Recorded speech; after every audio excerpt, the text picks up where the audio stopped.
Oi, pessoal, tudo bem? Tranquilo?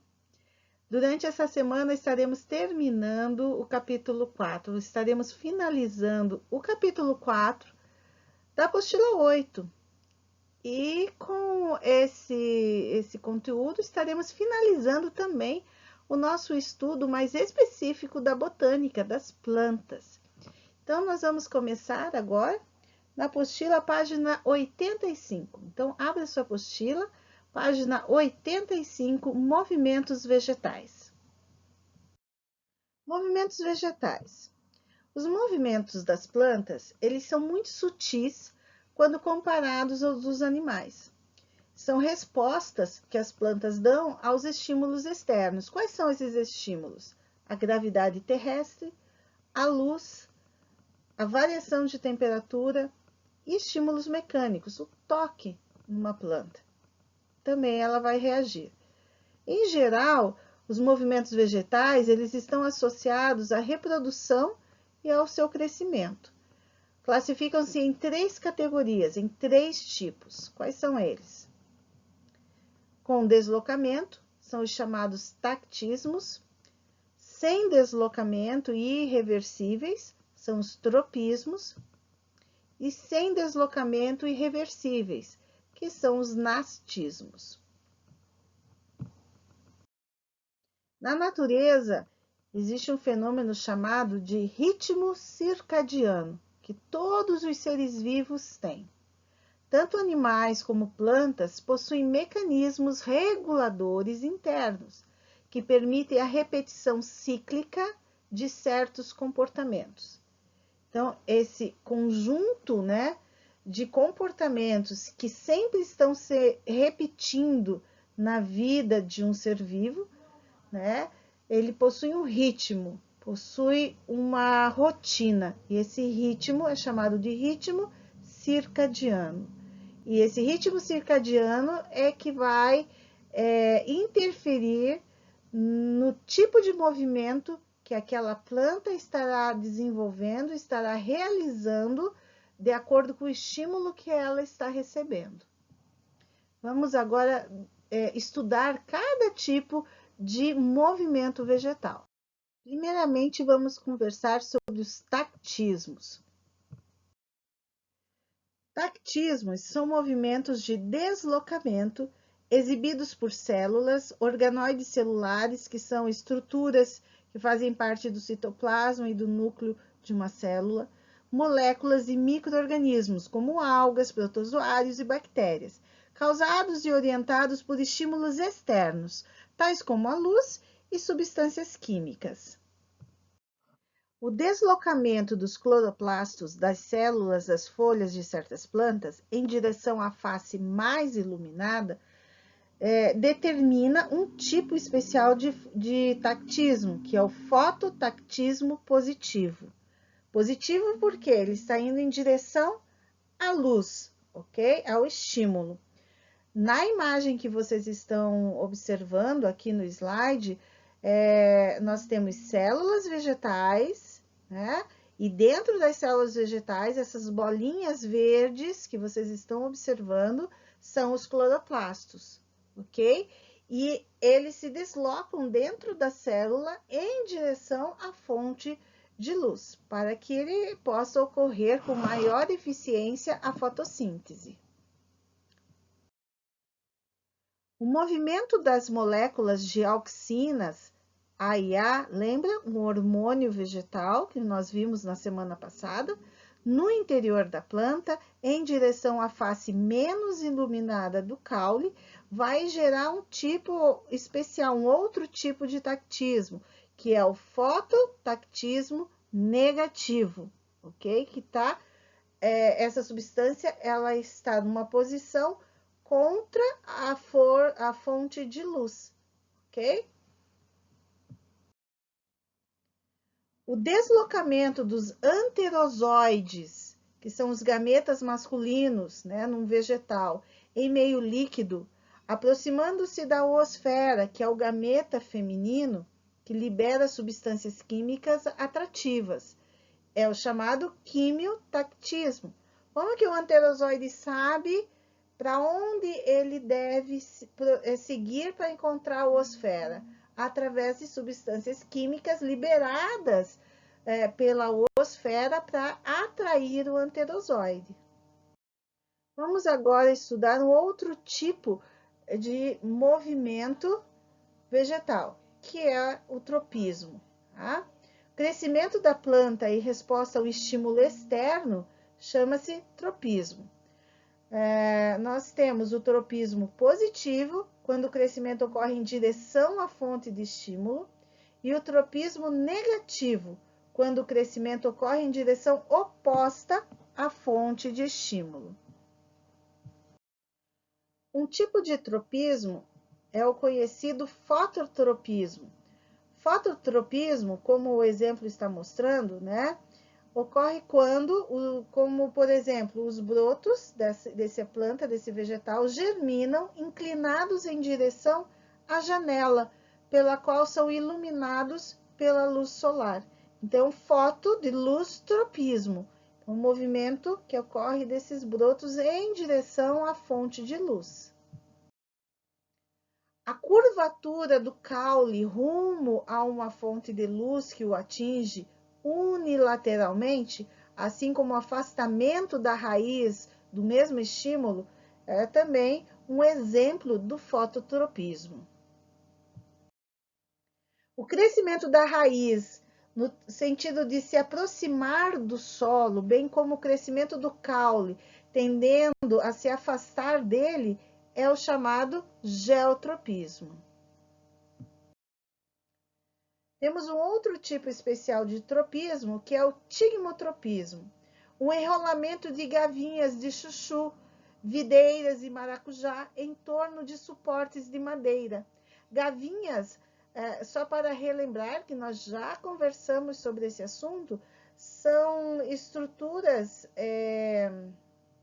que o vegetal tem para auxiliá-lo na sua sustentação, né?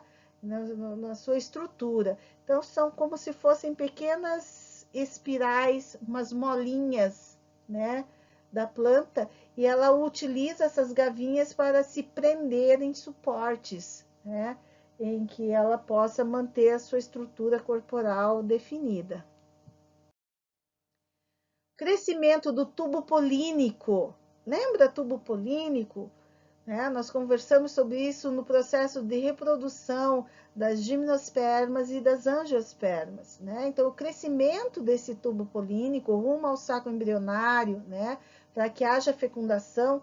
Então, esse tubo polínico ele é desencadeado pelas células espermáticas, até elas conseguirem chegar à oosfera. Então, até chegar lá no saco embrionário das flores de angiospermas, é o chamado quimiotropismo. Então, aqui um resumo dos tipos básicos de tropismo. O fototropismo, crescimento em resposta à luz. O geotropismo, crescimento em resposta à gravidade terrestre. Tigmotropismo, o crescimento em resposta ao contato físico. O hidrotropismo, movimento orientado para a água. E o quimiotropismo, que é o movimento orientado para determinadas substâncias. Ainda em relação aos tropismos, nós temos a classificação dos tropismos em positivo ou negativo. Vamos ver aqui o primeiro exemplo, fototropismo positivo. Quando acontece o fototropismo positivo? No crescimento do caule. Eles tendem a crescer em direção à fonte de luz, ok? Então, observe na imagem, sempre o crescimento é em direção à fonte de luz. O geotropismo positivo. Geotropismo, então, da Terra, então, que tem como a força de atração a gravidade da Terra. Então, o crescimento das raízes tem um geotropismo positivo, porque as raízes crescem em direção ao solo. E geotropismo negativo ocorre no caule. Então, o caule, ele cresce contra, a força da gravidade. ok? Não cresce em direção ao solo, e sim na direção oposta ao solo. Então, o geotropismo será negativo. Agora vamos tratar dos nastismos. Nastismos são movimentos reversíveis e sem locomoção, não orientados com relação ao estímulo, como o que se verifica nas folhas de plantas carnívoras e em folhas de mimosa, que se movimentam quando são estimuladas mecanicamente pelo toque. Também são nastismos os movimentos de folhas e flores, que respondem às variações de luminosidade. As folhas assumem posição horizontal durante o dia e abaixam-se à noite. As flores abrem-se durante o dia e fecham-se à noite.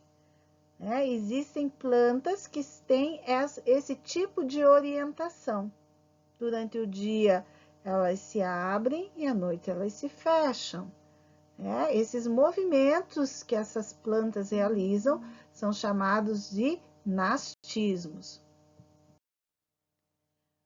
Veja só o exemplo dado ali de nastismos, a mimosa. Então, está aqui uma imagem da mimosa pudica, ou ela também é chamada de sensitiva, né? A hora que você toca nas folhas desta planta, elas automaticamente se fecham, ok? Então, elas são sensíveis ao toque. A germinação de sementes também pode ser estimulada pela luz. E aí, quando isso acontece, nós temos um movimento chamado de fotoblastismo, o efeito da luz sobre a germinação. Então, plantas que precisam de luz para germinar, elas são chamadas de plantas fotoblásticas positivas. São aquelas plantas em que as suas sementes não podem ser enterradas com muita profundidade, senão elas não vão germinar. Geralmente elas precisam ser enterradas bem na superfície do solo, ou às vezes nem serem enterradas, né? E aí elas vão ter o estímulo da luz para que a semente consiga germinar. E existem plantas que não precisam de luz para germinar. Então, são as fotoblásticas negativas. As suas sementes, elas precisam ser enterradas com maior profundidade para que elas consigam germinar. Fotoperiodismo é outro fenômeno muito importante para os vegetais, mas também que ocorre na vida de todos os seres vivos. Um dos fatores ambientais mais importantes no desenvolvimento das plantas é a luz, por sua participação na fotossíntese e em outros processos, como a germinação, floração e movimentos. O período diário de exposição à luz é chamado de fotoperíodo.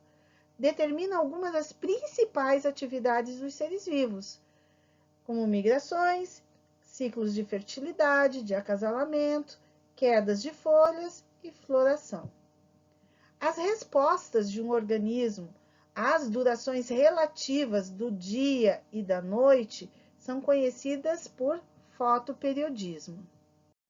O fotoperiodismo nos vegetais está intimamente relacionado a uma substância que é o fitocromo. Então, vamos estudar um pouco sobre essa substância, sobre esse pigmento, que é o fitocromo, e o desenvolvimento dos vegetais. As folhas, elas são os órgãos vegetais responsáveis pela percepção dos fotoperíodos e pela indução da floração. Elas favorecem a floração, elas estimulam a floração. Nelas, nas folhas, encontra-se um pigmento azulado denominado fitocromo. A luz branca é uma mistura de luzes de diferentes comprimentos de onda, vocês já sabem disto, desde o vermelho até o violeta.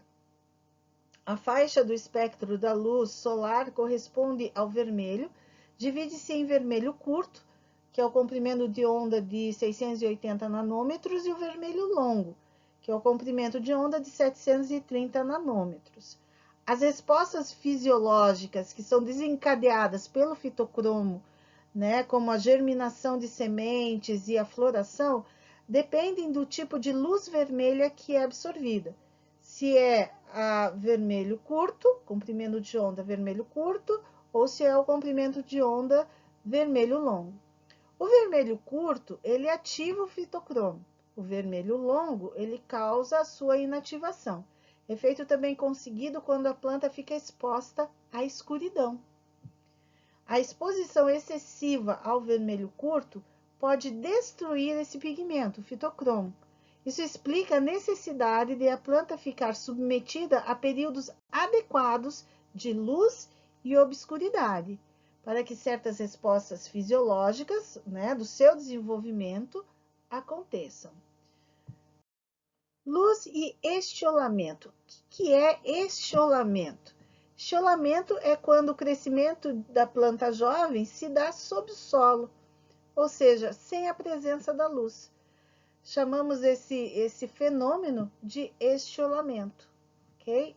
Uma planta que é colocada nesta situação, ela desenvolve características próprias, que são o caule muito alongado, né, além do que deveria ser para aquela espécie.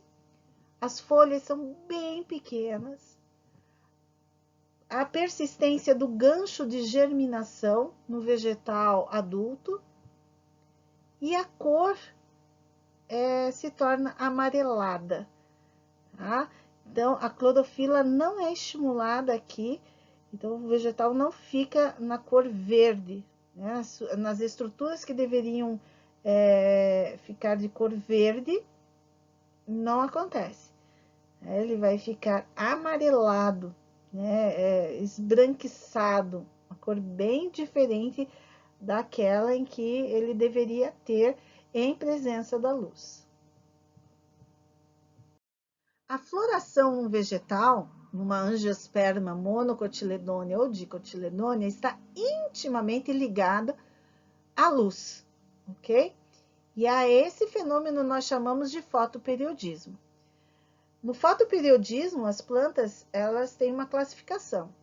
Nós temos as plantas de dia curto, que são as que florescem quando a duração do período iluminado é inferior a um determinado número de horas. E esse número de horas, esse fotoperíodo crítico, né, que a planta precisa, vai variar de espécie para espécie. Então, as plantas de dia curto são aquelas plantas que florescem no início do outono, da primavera. Elas não precisam de muitas horas de luz para que elas possam florescer. Aqui eu coloquei para vocês alguns exemplos de plantas de dia curto, né? Então, a flor do café. Então, o café é uma planta de dia curto. Flor do morangueiro, né? Então, ela não precisa de muitas horas para que seja estimulada a floração, ok? Estou ali mostrando para vocês, ó, a florzinha do café e a florzinha do morangueiro. Temos aqui a flor do nosso gostoso feijão preto, né? Então, pé de feijão da flor, sim, né? Da flor. É uma angiosperma. Plantas de dia longo. São aquelas plantas que florescem quando o período iluminado é superior ao fotoperíodo crítico, ao limite. Então, em geral, essas plantas florescem no verão, ok? Exemplos, íris, né? Aqui uma flor muito comum, popular, muito bonita. Flor do espinafre, flor do alface roxo, craveiro, cravo, né? Flor do rabanete. E temos as plantas indiferentes, que são aquelas cuja floração independem do fotoperíodo. Flor do tomate, flor do arroz, né? A planta, o arroz, floresce. Flor do milho, Também é uma planta que tem flor, uma flor diferente do que a gente está acostumado olhando ali, né? Flor do milho, do arroz, mas são plantas que florescem. Se uma planta de dia curto tiver seus períodos de escuridão interrompidos por breves exposições à luz, ela não florescerá. Ou seja, se esse período que ela estiver no escuro forem interrompidos várias vezes, ou até mesmo uma vez só, isso vai interferir na sua floração. Ela pode não florescer se ela não tiver esse período certinho de exposição ao escuro. Essa observação levou os cientistas a admitir que a indução da floração não depende do tempo de exposição à luz, mas de um período contínuo de escuridão. Hoje sabe-se que não é realmente o período de iluminação que importa, mas o período contínuo de escuridão em relação ao período de iluminação. As plantas de dia curto, na verdade, elas deveriam ser chamadas de plantas de noite longa, e as plantas de dia longo deveriam ser chamadas de plantas de noite curta. As expressões dia longo, dia curto, entretanto, já estavam consagradas e foram mantidas. E é isso aí, pessoal. Chegamos ao final de mais uma videoaula de biologia. Encerramos aqui o nosso conteúdo de botânica, apostila 8, ok? E eu espero que vocês tenham compreendido o conteúdo que nós estudamos. Façam as atividades que estão propostas no material de apoio, respondam a pergunta do fórum, não deixem de participar do fórum. E seria muito bom encontrá-los na nossa sala de aula virtual, ok? Espero vocês lá. Tenham uma ótima semana. Deus os abençoe e proteja. Até a próxima.